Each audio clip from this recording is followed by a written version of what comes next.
నమస్తే, నేను మీ లక్ష్మీనాగ్ నరహరి శెట్టే. మనందరికీ తెలుసు శ్రీవత్సవాయి సత్యనారాయణ వర్మ అలియాస్ ఈయన పిఠాపురం వర్మగా మరి ఉన్నారు. ఆంధ్రప్రదేశ్లో అందరూ కూడా పిఠాపురం వర్మ అంటే అందరూ బాగానే గుర్తుపడతారు, ఎందుకంటే ఈయన ఒకసారి ఎమ్మెల్యేగా గెలవటం జరిగింది. ఇక చూస్తే పిఠాపురం వర్మ గారు అనునిత్యం కూడా వార్తల్లో ఉంటున్నారు. ప్రధానంగా 2024 ఎన్నికల్లో పవన్ కళ్యాణ్ గారు ఎవరైతే ఉన్నారో పిఠాపురం నుంచి పోటీ చేసిన తర్వాత ఒక్కసారిగా అక్కడ పరిస్థితులు ఉద్రిక్తకరంగా మారాయి. ఈరోజు నిన్న ఒక గొడవ జరిగింది. దీని గురించి తెలుసుకునే ముందు మనం ఇప్పుడు మాట్లాడుకునేది కొంచెం తెలుసుకుందాం. ఒకసారి మనం మీ అందరికీ కూడా తెలుసు, మరొకసారి మనం ఒకసారి జ్ఞప్తికి తెచ్చుకుందాం. పిఠాపురం వర్మ గారు శ్రీవత్సవాయి సత్యనారాయణ వర్మ గారు ఈయన పుట్టింది పెరిగింది అయితే పిఠాపురంలో కాదు. ఈయన పక్కనున్న పెద్దాపురంలో దగ్గర ఒక గ్రామవాసి, ఒక కుగ్రామవాసి.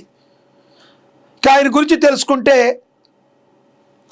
తెలుసుకునే ముందు ఒక్కసారి పిఠాపురం యొక్క పరిస్థితులు, రాజకీయ పరిస్థితులు ఎలా ఉన్నాయో కూడా చూద్దాం.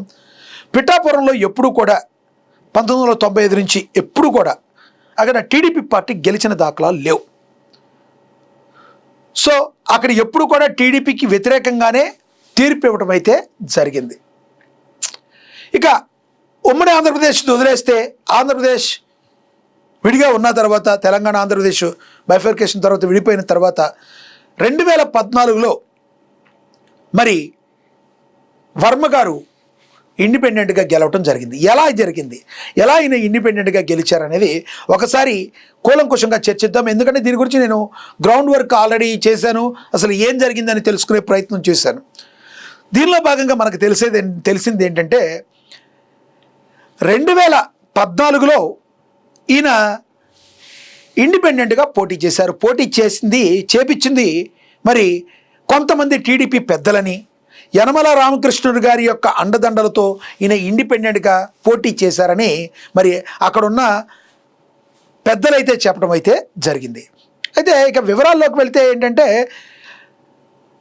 అవునన్నా కాదన్నా ఆంధ్రప్రదేశ్లో సామాజిక వర్గాలనే యొక్క ప్రభావం ఈ రాజకీయాల్లో ఎక్కువగా ఉంటుంది. మనకు తెలుసు కమ్మ సామాజిక వర్గం మొత్తం కూడా టీడీపీకి సపోర్ట్ ఉంది, వాళ్ళు ఓన్ చేసుకున్నారు టీడీపీని. ఇక రెడ్డి సామాజిక వర్గం మొత్తం కూడా మరి వైసీపీని ఓన్ చేసుకున్నారు. అంతకుముందు కాంగ్రెస్ని, రాజశేఖర రెడ్డి గారిని ఓన్ చేసుకోవడం జరిగింది. ఇప్పుడైతే వైసీపీని ఓన్ చేసుకున్నారు. ఇక అదేవిధంగా కాకతాళీయంగా కాకపోతే సేమ్ అదేవిధంగా మరి ఎవరైతే జనసేన అధినేత పవన్ కళ్యాణ్ ఉన్నారో, ఆయన పార్టీ అందరి కోసం పెట్టినప్పటికీ కూడా కాపు సామాజిక వర్గం ఆయన ఓన్ చేసుకున్నమాట వాస్తవాన్ని మాట్లాడుకుందాం మనం. ఇక ఈ పిఠాపురంలో ఏం జరిగిందంటే, కాపు సామాజిక వర్గం ఓట్లు విపరీతంగా ఉండడం, ప్రధానంగా ఈయన క్షత్రియ సామాజిక వర్గానికి చెందిన వ్యక్తి మన వర్మ గారు. సో ఈ యొక్క కనీసం 1500 ఓట్లు కూడా లేని పరిస్థితిలో పిఠాపురం ఉంది. ఎందుకంటే పిఠాపురంలో ఆయన సామాజిక వర్గం ఓట్లు చాలా తక్కువ ఉన్నాయి. 1000 నుంచి 1500 ఓట్లు కూడా లేవు అని అక్కడ ఉన్న వాళ్ళు చెప్తున్న పరిస్థితి మనం గమనించవచ్చు. ఇదిలా ఉన్న టైంలో 2014లో కాపు సంఘాల నేతలు చంద్రబాబు నాయుడు గారి దగ్గరికి వెళ్ళి మా యొక్క ఆకాంక్షలకు అనుగుణంగా మా కాపు సామాజిక వర్గానికి చెందిన ఒక వ్యక్తికి మీరు సీట్ ఇవ్వాలని రిక్వెస్ట్ చేశారు. దానికి చంద్రబాబు గారు పాజిటివ్గా స్పందించి మరి సీటు కాపు సామాజిక వర్గానికి ఇస్తానని మాట ఇవ్వడం జరిగింది. దీనిలో భాగంగా పోతుల విశ్వం అనే వ్యక్తికి సీట్ ఇవ్వడం జరిగింది. అయితే ఆ పోతుల విశ్వం అనే వ్యక్తి మరి ఒక కాపు సామాజిక వర్గం అయినప్పటికీ కూడా తనకంత ప్రాధాన్యత లేని వ్యక్తిగా అందరూ కూడా వాళ్ళు భావించారు. ఎందుకంటే ఆయన దానిలోనే అనేక మంది సామాజిక వర్గాలు ఉండటం, కమ్మ సామాజిక వర్గం, అదేవిధంగా మరి ఆయన కుటుంబంలో బ్రాహ్మణ సామాజిక వర్గం అనేక రకాలు ఉండటం, ఆయనకి సామాజిక వర్గం మీద అంత తీపి లేదు అని తెలుసుకున్న ఒక సామాజిక వర్గం, కాపు సామాజిక వర్గం ఆయనకి ఓటు వేయకూడదని నిర్ణయించుకున్న సమయంలో యనమల రామకృష్ణ గారి యొక్క ఆశీస్సులతో ఈయన ఇండిపెండెంట్గా ఆయన పోటీ చేసి బరిలో దిగారు. టీడీపీ పార్టీ నుంచి ఆయనకి సీటు రాకపోయేటప్పటికీ, ఎందుకంటే టీడీపీ పార్టీ నుంచి విశ్వంకి వచ్చింది కదా సీటు, పోతుల విశ్వంకి లేకపోయేటప్పటికీ ఇండిపెండెంట్గా ఈయన వేశారు. దీంతో అక్కడున్న కొంతమంది టీడీపీ వాళ్ళు కానీ, ఇక 2014 ఈయన గెలవటానికి మరొక ముఖ్య కారణం జనసేనాని పవన్ కళ్యాణ్ బేషరతుగా కూటమికి ఆ రోజున కూడా జై కొట్టారు. కాబట్టి ఆబ్వియస్లీ జనసేన అభిమానులు, జనసేన కార్యకర్తలు, ఎవరైతే ఈ కాపు సామాజిక వర్గం నేతలు ఎవరైతే ఉన్నారో వ్యతిరేకతతో, ఎవరి మీద వ్యతిరేకతతో, ఆ విశ్వం అనే వ్యక్తి ఉన్న వ్యతిరేకతతో అక్కడ మాత్రం వేయకుండా మరి వర్మ అనే వ్యక్తికి ఓటు వేయటం జరిగింది. తద్వారా 2014లో మొదటిసారి ఆయన ఎమ్మెల్యే అయ్యారు. ఇప్పుడు ఆయన ఒక్కసారి అయ్యింది, కానీ ఆయన టీడీపీ నుంచి అవ్వలేదు. మనం గుర్తుపెట్టుకోవాలి, ఆయన టీడీపీ నుంచి అవ్వలేదు, ఇండిపెండెంట్గా అయ్యారు. కానీ టీడీపీలో ఉన్న కొంతమంది సపోర్ట్ ద్వారా వచ్చారు. ఇక్కడ ఇదొక రాజకీయ విభాగం. సీన్ కట్ చేస్తే 2019లో పెండెం దొరబాబు గారి మీద ఈయన ఓడిపోయారు. మళ్ళీ అవ్వలేదు, ఈయన ఒక్కసారి మాత్రమే ఇండిపెండెంట్గా అయ్యారు. సో 95 నుంచి ఇప్పుడు 2024 వరకు ఎప్పుడు చూసుకున్నా కూడా అక్కడ టీడీపీకి బలం లేదు అనే మాట వాస్తవం, నిజం. అది నిజాలే మాట్లాడుకుందాం. టీడీపీకి అక్కడ క్యాడర్ లేదు, పెద్దగా బలం లేదు. టీడీపీకి క్యాడర్ లేని చోట, బలం లేని చోట టీడీపీ సాక్రిఫైస్ చేసిందనే ఒక కొత్త విధానాన్ని తీసుకొచ్చి అనునిత్యం కూడా పవన్ కళ్యాణ్ గారి మీద విమర్శలు చేస్తూ ఫోటోల రచ్చ నడుపుతున్నారని ఈయన మీద అనేక అభియోగాలు వస్తున్న పరిస్థితిని గడిచిన 2 సంవత్సరాల్లో మనం చూస్తూ ఉన్నాం. ఇక తాజాగా నిన్న జరిగిన విషయానికి వస్తే, అక్కడ ఏదైతే చెక్కుల పంపిణీ కార్యక్రమం జరుగుతుందో ఆ కార్యక్రమంలో మరి లోపల ఫంక్షన్ వేదికగా మరి నారా చంద్రబాబు నాయుడు గారి ఫోటో, పవన్ కళ్యాణ్ గారి ఫోటో, ఇద్దరు ఫోటోలు వేశారు. ఇక వెల్కమ్లో భాగంగా మరి ఎమ్మెల్యే గారు, పిఠాపురం ఎమ్మెల్యే గారు పవన్ కళ్యాణ్ గారు కాబట్టి పవన్ కళ్యాణ్ గారి ఫోటో వేస్తే దాన్ని కూడా ఈయన వచ్చి ప్రశ్నించి ఇది ప్రభుత్వంకి సంబంధించింది, దీని ఎలా మీరు వేస్తారని ప్రశ్నించారని, కొన్ని వీడియోలు అయితే రాలేదు, అవైతే ఆయన అక్కడున్న బయట ఉన్న దాన్ని చింపించి వేశారు అన్న దగ్గర పెండెం దొరబాబు గారు ఈయన్ని వ్యతిరేకించడం, అక్కడ వాగ్వాదం జరగడం అనేది జరిగింది. డే 1 నుంచి కూడా ఎప్పుడు కూడా పవన్ కళ్యాణ్ గారి మీద ఏదో ఒక రకంగా ఈయన విషం కక్కుతున్నారు అనేది పెండెం దొరబాబు గారి యొక్క వాదన. ఇక ఈయన మేము పవన్ కళ్యాణ్ గారిని మేము గెలిపించాం, పవన్ కళ్యాణ్ గారితో మేము ఉన్నాం అని అంటూనే అనునిత్యం కూడా చంద్రబాబు గారు అనే లోకేష్ గారిని మరి ఎప్పుడు కూడా వాళ్ళని ప్రసన్నం చేసుకుని ఏదో ఒకటి రాకపోతుందా, ఏదో ఒక నాకు పదవి కావాలన్నట్టుగా ఈయన ఉన్నారు అని చెప్పి మరి పెండెం దొరబాబు గారు మాట్లాడుతున్నారు. వర్మ గారిని తక్కువ చేసే ఉద్దేశం మన ఎవరికి లేదు. ఎందుకంటే వర్మ గారు సీటు కన్ఫామ్ కానప్పుడు ఉవ్వెత్తున మరి నారా చంద్రబాబు నాయుడు గారు ఫ్లెక్సీలు కాలబెట్టారు, లోకేష్ గారు ఫ్లెక్సీలు కాలబెట్టారు. ఈయన అభిమానులు, ఈయన కాదు, ఈయన మాత్రం కాదు, ఈయన అభిమానులు కాలబెట్టారు. సీట్ రాలేదని మరి పెద్ద పెద్ద పార్టీ ఆఫీస్ మొత్తాన్ని కూడా బయటికి తీసుకొచ్చి చైర్లన్నీ పగలగొట్టి నానా హంగామా చేశారు. ఆ తర్వాత వచ్చారు, ఈయన ఎంట్రీ ఇచ్చారు. ఎంట్రీ తప్పు, పార్టీ ఒక నిర్ణయం తీసుకుంది, కట్టుబడి పనిచేద్దామని చేశారు ఆ రకంగా. కానీ గ్రౌండ్లో మాత్రం ఇది జరగలేదు, వర్మ గారు జనసేనకి పెద్దగా ఏమీ చేయలేదని కొంతమంది వాదన. దానిలో వాస్తవం ఉందో లేదో మనకైతే తెలియలేదు.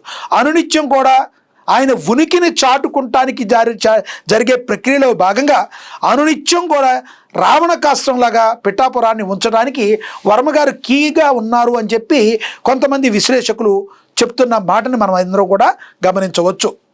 ఇంకా మొత్తానికి మనం చెప్పుకున్నాం గతంలో కూడా, మంగళగిరిలో ఏ ప్రాబ్లం రాదు, కుప్పంలో ఏ ప్రాబ్లం రాదు, ఎక్కడన్నా కూడా జగన్ గారు ప్రాతినిధ్యం వహించే దగ్గర కూడా పులివెందులో కూడా ఏ ప్రాబ్లం రాదు. కానీ పవన్ కళ్యాణ్ గారు ప్రాతినిధ్యం వహించే దగ్గర అనునిత్యం కూడా ఈ యొక్క రావణ కాష్టంలాగా ఉండడానికి ప్రధాన కారణం ఏంటి? మరి టీడీపీ అధిష్టానం ఈయన ఎందుకు కంట్రోల్ చేయలేకపోతుంది అని అనేక మంది ప్రశ్నించడం అయితే జరిగింది.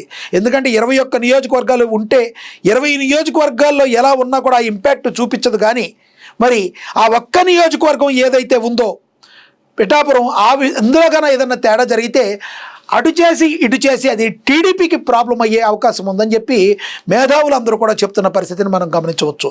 ఎందుకంటే సామాజిక వర్గాలతో ముడిపడి ఉన్న రాజకీయాల్లో మరి రేపొద్దున ఏదైనా ప్రాబ్లం కన్నా వస్తే టీడీపీ పార్టీకి అది పెను దెబ్బగా మారే అవకాశం కూడా ఉంది. కావాలని ఆ విజయాన్ని తీసుకెళ్ళి మరి ఆపోజిట్లో ఉన్న జగన్మోహన్ రెడ్డి గారి చేతుల్లో పెట్టే అంత స్థాయికి వెళ్ళిపోతుందేమో. దీన్ని ఆదిలోనే తుంచకపోతే మాత్రం కూటమికి చాలా చాలా నష్టం జరిగే అవకాశం ఉంది. మరి శ్రీవత్సవాయి సత్యనారాయణ వర్మ గారిని, టీడీపీ వర్మ గారిని కంట్రోల్ చేయాల్సిన బాధ్యత టీడీపీ అధిష్టానం మీద ఉందని చెప్పి తలపండిన రాజకీయ విశ్లేషకులందరూ కూడా చెప్తూ ఉండడాన్ని మనందరం కూడా గమనించవచ్చు. ఇక వర్మ గారు గతంలో కూడా వర్మ గారు కొన్ని మురికి కాలువ విషయంలో కూడా అధికారులు ఇక్కడ సరిగ్గా పనిచేయడం లేదని బయటకు వచ్చి హంగమ చేశారు. అది పవన్ కళ్యాణ్ గారి దృష్టికి వెళ్ళడం, ఆ పవన్ కళ్యాణ్ గారు అవన్నీ కూడా సరిచేపించడం జరిగిపోయినాయి. అసలు పవన్ కళ్యాణ్ గారు ప్రాతినిధ్యం వహించే దగ్గర వర్మ గారు ఏదో చేయాలనుకోవటాన్ని ఏ రకంగా చూడాలి అని చెప్పి జన సైనికులు, జనసేన కార్యకర్తలు అందరూ కూడా మరి శ్రీవత్సవాయి సత్యనారాయణ వర్మ అలియాస్ టీడీపీ వర్మ గారి మీద చాలా గుర్రుగా ఉన్నట్టు తెలుస్తూ ఉంది. అసలు నిన్న జరిగిన అక్కడ విజువల్స్ కొన్ని చూసే ప్రయత్నం అయితే చేద్దాం.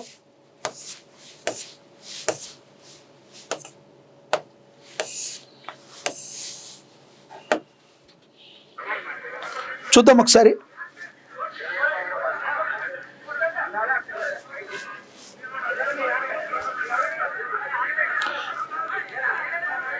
ఏదైతే ఫ్లెక్సీ లోపల ఉందో ఆ ఫ్లెక్సీ లోపల నాయుడు గారిది పెట్టడం జరిగింది, పవన్ కళ్యాణ్ గారిది పెట్టడం జరిగింది.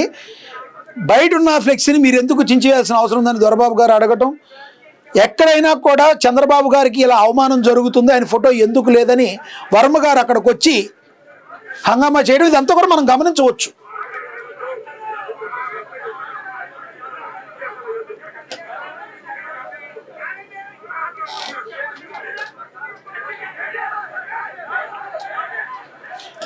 ఇక్కడ ఇదంతా ప్రాబ్లం అయింది.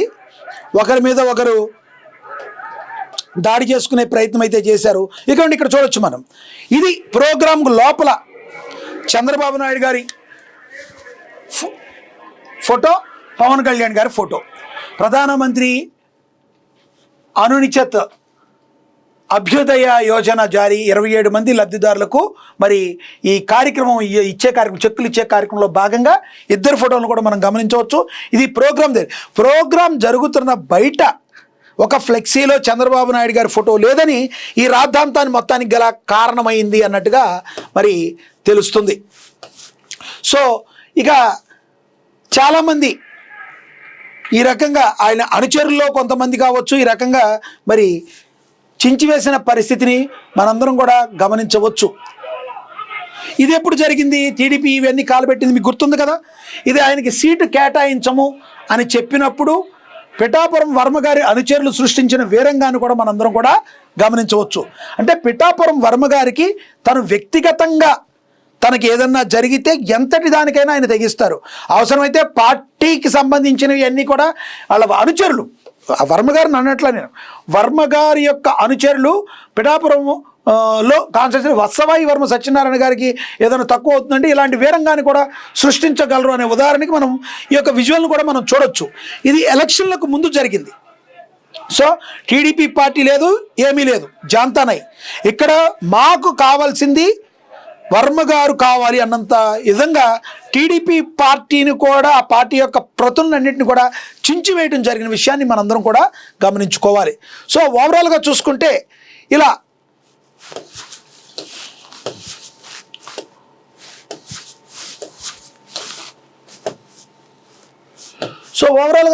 ఇలాంటి పరిస్థితుల్లో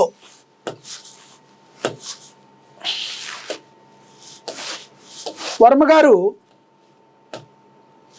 ఇలాంటి పరిస్థితుల్లో ఉండి టీడీపీ పార్టీ మీద ఎందుకు ఈయనకి ఇంత కక్ష ఉంది అన్నంతగా కూడా ఎంతోమంది ప్రశ్నల వర్షాన్ని అయితే కురిపిస్తున్నారు. ఎందుకంటే 15 సంవత్సరాల పాటు కూటమి ఇలాగే ఉండాలి అని చెప్పి ఒకవైపు జనసేన అధినేత పవన్ కళ్యాణ్ గారు, టీడీపీ అధినేత చంద్రబాబు గారు, మరి నారా లోకేష్ బాబు గారు ఒక పక్కన అది అందరూ కూడా ఒక అన్నదమ్ముల్లాగా కలిసి వెళుతున్న ఈ తరుణంలో ఈయన ఏదో ఒక రకంగా అనునిత్యం మరి రావణ కాష్టంలాగా పిఠాపురం ఉండాలని మరి ఎందుకు ఈయన అనుకున్నారు, ఎందుకు ఈ రకంగా చేస్తున్నారు అనేది మరి చాలామందికి $1 మిలియన్ ప్రశ్నగా మారింది. పిఠాపురం వర్మ గారు కాదు, ఈయన శ్రీవత్సవాయి వర్మ గారిని మరి వర్మ గారు పిఠాపురం అయినప్పటికీ ఇప్పుడు పిఠాపురం ఎమ్మెల్యేగా పవన్ కళ్యాణ్ ఉన్నారు కాబట్టి నేను పిఠాపురం వర్మ గారు శ్రీవత్సవాయి వర్మ గారు సత్యనారాయణ వర్మ గారిని కంట్రోల్ చేయాల్సిన బాధ్యత టీడీపీ అధిష్టానం మీద ఉంది. లేదు అంటే ఇది టీడీపీ పార్టీకే పెను ప్రమాదంగా పొంచి ఉండే అవకాశం ఉంది. రేపొద్దున కూటమిలో చాలా ప్రకంపనలు వచ్చే అవకాశం ఉంది. కాబట్టి వర్మ గారిని కంట్రోల్ చేయాల్సిన బాధ్యత టీడీపీ అధిష్టానం మీద ఉంది. లోకల్గా ఉన్న వాళ్ళందరూ కూడా వేరే రకంగా ఆలోచనలు చేస్తే మాత్రం అది టీడీపీకి కూటమికి చాలా నష్టాన్ని చేకూరుస్తుంది అని రాజకీయ విశ్లేషకులందరూ కూడా చెప్తున్నారు. దీనిలో నేను ఏది కూడా క్రియేట్ చేసింది ఏమీ లేదు, ఉన్న వాస్తవాన్ని బహిరంగ మీ ముందు ఉంచే ప్రయత్నం అయితే చేశాను. దీని గురించి మీరేమనుకుంటున్నారో కింద కమెంట్ బాక్స్ రూపంలో కమెంట్ చేయండి. దీని గురించి మీరేమనుకుంటున్నారో కింద కమెంట్ బాక్స్ రూపంలో కమెంట్ చేయండి.